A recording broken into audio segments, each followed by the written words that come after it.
आज हम LCM HCF के क्वेश्चन देखेंगे यूपी पेट के लिए। पहला क्वेश्चन है, तीन संख्याएं 1:2:3 के अनुपात में हैं। यदि उनका माध्यम समापवर्तक 12 हो तो संख्याएं ज्ञात करना है। तो किस अनुपात में है? 1:2:3 के अनुपात में। जब अनुपातिक संख्याओं का एचसीएफ जो होता है वो कितना? 1 होता है।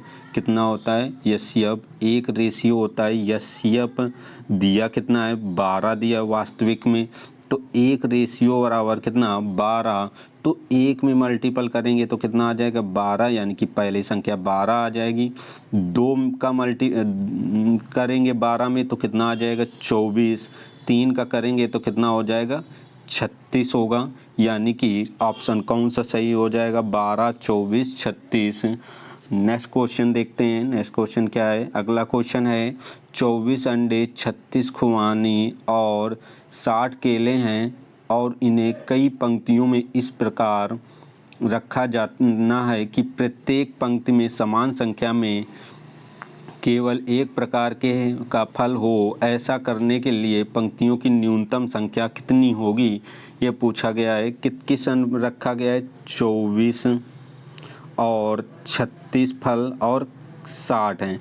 तो न्यूनतम संख्या पूछी गई है, कितना रखा जाए। तो हम सबसे पहले इन संख्याओं का क्या निकालेंगे? एचसीएफ निकालेंगे। कैसे निकालेंगे? छोटी संख्या का किसी बड़ी संख्या में भाग दे लेंगे। 36 में देते हैं तो एक बार जाएगा 24, कितना आएगा? 12। 12 का भाग 24 में देंगे तो पूरा 2 बार में 24 कट जाएगा, यानी कि एचसीएफ यही 24 होगा। अब इस 12 का एक बार और जो बची संख्या में भाग दे के देख लें कितने बार में? 12 पंचे 60, यानी कि अंतिम बार क्या इसी 12 से कटी है, यानी कि एचसीएफ जो आएगा वो 12 आएगा। कितना आएगा? 12 आएगा। यानी कि ऐसी न्यूनतम पंक्ति संख्या यही होगी। कितना? 12। यानी कि 12 के उसमें रखे जाएं तो कोई भी फल एक ही प्रकार के फल एक ही पंक्ति में आएगा और दूसरे प्रकार के फल दूसरी पंक्ति में। तो ऑप्शन कौन सा सही होगा? ए नंबर ऑप्शन सही होगा। इसी में कभी पूछ सकता है कि प्रत्येक पंक्ति कितनी है। तो हम क्या करेंगे? पंक्ति हम यहाँ देख लें तो 12 पहले प्रकार के कितने फल हैं? 24। तो 12 के भाग देने पड़ेंगे तो कितनी पंक्ति लगेंगी? 2। इसी तरह से 36 में भाग देंगे जब 36 में देंगे तो यहाँ पर आ जाएगा 3 और 60 में देंगे तो 5 आएगा। इस सभी जोड़ लेंगे तो टोटल पंक्तियों की संख्या आ जाएगी। अभी इसका आंसर कितना है? 12 है। अगला क्वेश्चन देखते हैं। अगला क्वेश्चन क्या है? अगला क्वेश्चन है, दो संख्याओं का अनुपात 3:4 है। कितना है? 3:4 है। कहा गया उनका महत्तम यानी एचसीएफ 15 है। तो अनुपातिक संख्याएं कितनी है? 3 कितना? 4 है। अभी बताया अनुपातिक संख्याओं का एचसीएफ कितना होता है? 1 होता है। वास्तविक में संख्या कितनी दी है? 15 दी है। तो 1 बराबर कितना आ गया? एचसीएफ 15, क्योंकि वास्तविक में एचसीएफ 15 थे। उन दोनों संख्याओं का योग, इन दोनों संख्याओं का योग कितना है? 7। तो 7 बराबर कितना होगा? 7 × 15 कर लेंगे तो कितना आ जाएगा? 105 आएगा। यानी कि क्या होगा? ऑप्शन ए नंबर ऑप्शन सही हो जाएगा। दोनों संख्याओं का योग कितना होगा? 105 होगा। अगला क्वेश्चन देखते हैं। अगला क्वेश्चन है, दो संख्याओं का अनुपात 3 कितना है? 4 दिया है। कितना? 3:4 दिया और एलसीएम दिया है। कितना एलसीएम? 120 दिया है। तो अनुपातिक संख्याओं का जो एलसीएम होता है इनका गुणनफल होता है, यानी कि 4 3 का मल्टीपल करेंगे कितना? 12 रेशियो होगा। एलसीएम इसका रेशियो अनुपातिक संख्याओं का एलसीएम कितना होगा? 12, जो कि कितना वास्तविक में होगा? 120। 1 रेशियो बराबर कितना आएगा? 10 आएगा। तो क्या उन संख्याओं का योग, तो योग निकालना है तो इन संख्याओं का योग है। रेशियो कितना है? 7। तो 7 का दोनों तरफ मल्टीपल कर लेंगे तो कितना आ जाएगा? 70 आ जाएगा। यानी कि संख्याओं का योग कितना होगा? 70 होगा। ऑप्शन कौन सा सही हो जाएगा? ए नंबर ऑप्शन सही हो जाएगा। अगला क्वेश्चन देखते हैं। अगला क्वेश्चन क्या है, दो संख्याओं का यस्यब और एलसीएम दिया गया है। कितना दिया गया है? यस्यब दिया गया है कितना? 44 और एलसीएम कितना दिया है? 264 दिया है। यदि पहली संख्या को 2 से भाग दिया जाए तो भागफल 44 आता है, यानी कि संख्या कितनी आएगी? 44 इंटू पहली संख्या कितनी होगी? दूना 88, यानी कि पहली संख्या 88 होगी। पूछा क्या गया है? दूसरी संख्या पूछा गया है, तो दूसरी संख्या निकालना, संख्या क्या होगी? तो एक कॉन्सेप्ट याद रखना है, पहली संख्या इंटू दूसरी संख्या बराबर होता है एलसीएम इंटू कितना क्या होता है? यस्यब। तो पहली संख्या तो 88 दी गई है, दूसरी संख्या हमको निकालनी है और एलसीएम कितना दिया गया है? यस्यब 44, एलसीएम कितना? 264 दिया गया है। हम इसको हल कर लें, ये 44 से 88 दो बार में कट जाएगा। 2 से 264 काटेंगे, 2 1 2 रहेगा, 2 6 होगा और 2 4 कितना होगा? 132 आ जाएगा, यानी कि दूसरी संख्या जो आएगी कटने के बाद कितनी आ जाएगी? 132 आ जाएगी, यानी ऑप्शन कौन सा सही होगा?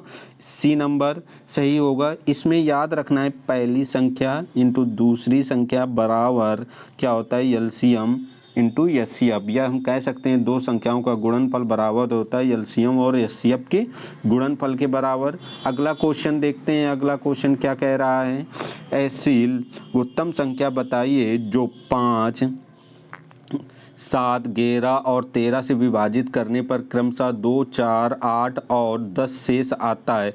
ऐसी लघुत्तम संख्या बतानी है। 5 और कितना है? 7 है और कितना है? 11 है और 13 है। कितना है? 2, 4, 8 और 10 शेष आता है। हम सब में अंतर देख लें। इसमें अंतर कितने का है? 3 का है। ये अंतर कितने का है? 3 का। इसमें भी है। इसमें कितना है अंतर? 3 का। सब में अंतर जो है, अंतर कितने का है? 3 का है। हमें क्या करना है, जिन संख्या जो दी गई हैं, दी गई संख्याओं का एलसीएम लेंगे, यानी कि 5 और 7 और 11 और 13 का एलसीएम हम लेंगे। कितना आ जाएगा इनका एलसीएम? सारी आभाज्य संख्याएं तो इनका गुणनफल ही क्या होगा? एलसीएम होगा, यानी कि एलसीएम होगा कितना? 35 इंटू 7 का 5 में मल्टीपल कर लिया 35, 11 इंटू 13, यानी कि सभी का मल्टीपल कर लेंगे तो आ जाएगा कितना? 5005 आ जाएगा। कितना आ जाएगा एलसीएम? 5005।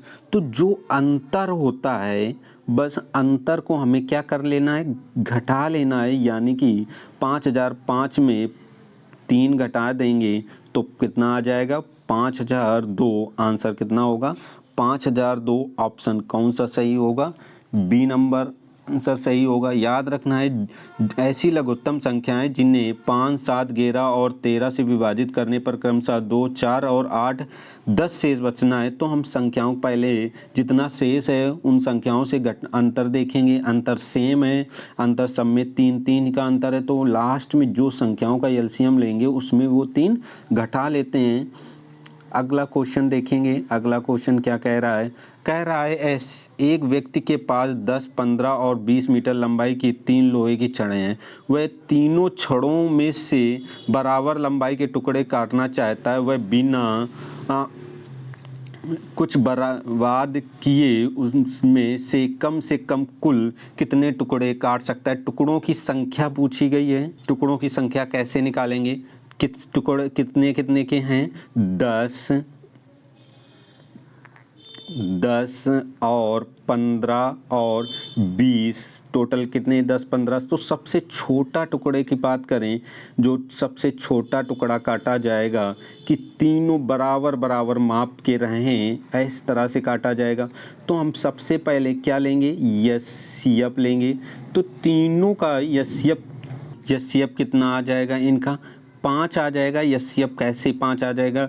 10 का भाग 15 में देंगे कितना 1, तो कितना बचेगा 5। इस 5 का भाग जिससे भाग दिया जा रहा होता है 10 से, तो उस 10 में देंगे तो 10 दुगुना 2 बार में पूरी संख्या कट गई। तो किससे कटी 5 से। अब जो बची संख्या है इसी 5 से भाग देंगे, बची क्या है 20 है, तो 4 बार में ये 20 भी कट जाएगा, यानी कि यस्यब जो आएगा वो अंतिम बार किससे कटी है 5 से कटी, तो यस्यब यही 5 आ जाएगा। तो हमें देखना है कि 10 मीटर की एक लंबाई की है, तो 5 मीटर के 10 के हिसाब से कितने टुकड़े 10 में भाग दें 5 का यस्यब का, तो कितने टुकड़े हो जाएंगे 2 टुकड़े हो जाएंगे। इसी तरह से 15 में अगर 5 का भाग दें तो कितने टुकड़े हो जाएंगे 3 टुकड़े हो जाएंगे। और 20 में भाग दें 5 का तो कितने टुकड़े हो जाएंगे 4। तो टोटल जो टुकड़े हो जाएंगे 4, 3, 2 सबको जोड़ लेंगे तो कितने टुकड़े हो जाएंगे 9 टुकड़े हो जाएंगे। कितने टुकड़े हो जाएंगे 9 टुकड़े। तो आंसर कौन सा सही हो जाएगा, सी नंबर ऑप्शन सही हो जाएगा। अगला क्वेश्चन देखते हैं। अगला क्वेश्चन क्या कह रहा है। अगला क्वेश्चन कह रहा है मान लें कि यक्स एक लघुत्तम संख्या है जिसमें 2000 में जोड़ा जाए तो परिणामी संख्या 12 और 16 और कितना 18 और 21 से विभाजित होता है। यक्स के अंकों की संख्या बताना है। तो सबसे पहले हम इनका क्या लेंगे, एलसीएम लेंगे। एलसीएम गुणनखंड करके लेंगे, इसको तोड़ेंगे तो 4, 3, 16, 2 के सारे गुणनखंड है, इसे ऐसे ही रखेंगे। 18 को तोड़ लेंगे, 9 2 18 होता है, 7 और 3 जिसमें ज़्यादा गुणनखंड होंगे यानी कि 16 में 2 के गुणनखंड सारे ले लेंगे।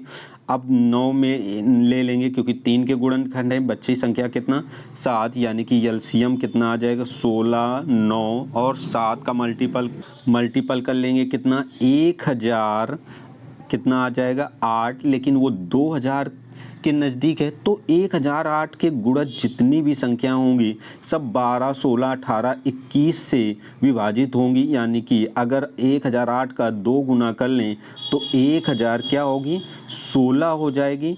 कितनी हो जाएगी 2016 हो जाएगी। कितनी 2016 हो जाएगी। यहाँ पर 2000 रहेगा, कितना 1000 का 2 गुना करेंगे तो 2016 रहेगा। अब क्या है कहा गया 2000 में जोड़ा जाए, तो जोड़ा क्या जाएगा 2000 में यही 16 तो जोड़ा जाएगा, तब तो हुई वो संख्या कट जाएगी। क्या जोड़े जाएगा 16 का 16 यक्स के अंकों की संख्या, यक्स तो का मान आ गया कितना 16, इनके अंकों की संख्या यानी कि इस अंकों का योग 1 और 6 के कितना योग होगा 7 हो जाएगा। कितना अंकों का योग होगा 7 होगा। 6 और 1 कितना हो जाएगा 7, यानी कि ऑप्शन कौन सा सही हो जाएगा, ऑप्शन सही हो जाएगा ए नंबर ऑप्शन सही हो जाएगा। अगला क्वेश्चन देखते हैं। अगला क्वेश्चन क्या कह रहा है। 3 लड़के एक ही स्थान से चले यदि उनके कदम 36 सेंटीमीटर और 48 सेंटीमीटर और 54 सेंटीमीटर थे तो प्रारंभिक बिंदु से कितनी दूरी पर वे फिर से एक साथ कदम रखेंगे। तो हमें एलसीएम लेना है। कैसे रखेंगे, फैक्टर करते हैं। 9 और 4 कितना होता है 36 होगा, 16 और 3 48 होगा, 27 दूना 54 होगा। हम ऐसे गुणनखंडों में तोड़ते हैं जिनके पास एक ही प्रकार के गुणनखंड हो, जैसे 9 में 3 के ही गुणनखंड है, 4 में 2 के, 16 में 2 के गुणनखंड है और कोई गुणनखंड नहीं है। तो ऐसे ही तोड़ लेते हैं तो इनका आ जाएगा एलसीएम। सबसे बड़ा गुणनखंड लेंगे, 2 का कितना मिल जाएगा 16, 3 का कितना मिल जाएगा 27 मिल जाएगा, और तो कोई गुणनखंड है नहीं 16 और 27 के अलावा। 16 और 27 का मल्टीपल करेंगे तो कितना 432 सेंटीमीटर। 432 सेंटीमीटर को अगर मीटर में बनाएंगे तो 100 का भाग देंगे तो आ जाएगा 4 मीटर। कितना आ जाएगा 4 मीटर, और बचेगा कितना 32 सेंटीमीटर, यानी 4 मीटर 32 सेंटीमीटर चलने के बाद दोबारा एक साथ कदम रखेंगे। ऑप्शन कौन सा सही होगा, बी नंबर ऑप्शन सही होगा। अगला क्वेश्चन देखते हैं। अगला क्वेश्चन, दो संख्याओं का अनुपात 3:5 है, उनका लघुत्तम समापन एलसीएम, यानी कि एलसीएम कितना दिया है, 300 दिया है। अनुपातिक संख्याओं का एलसीएम उनका गुणनफल होगा 5, 3 का गुणनफल कितना होता है, 15 होगा। कितना, 15, यानी कि एलसीएम कितना होगा, 15 अनुपातिक संख्याओं का, जो कि वास्तविक में कितना दिया है, 300 दिया है। 15 से 300 काट लेंगे, 1 बराबर कितना आ जाएगा, कितना, 20 आ जाएगा। कितना आ जाएगा, 20 आ जाएगा। अब क्या छोटी संख्या पूछिए, छोटी संख्या कितनी है, 3 का मल्टीपल कर लेंगे तो कितना आ जाएगा, 60, यानी आंसर क्या सही होगा, 7। इसमें बस यही याद रखना है, अनुपातिक संख्याओं का गुणनफल जो होता है, सॉरी एलसीएम जो होता है 3×5 होता है, यानी कि अनुपातिक संख्याओं का गुणनफल ये वास्तविक संख्या के एलसीएम के ही बराबर होता है। ठीक है, याद रखना है।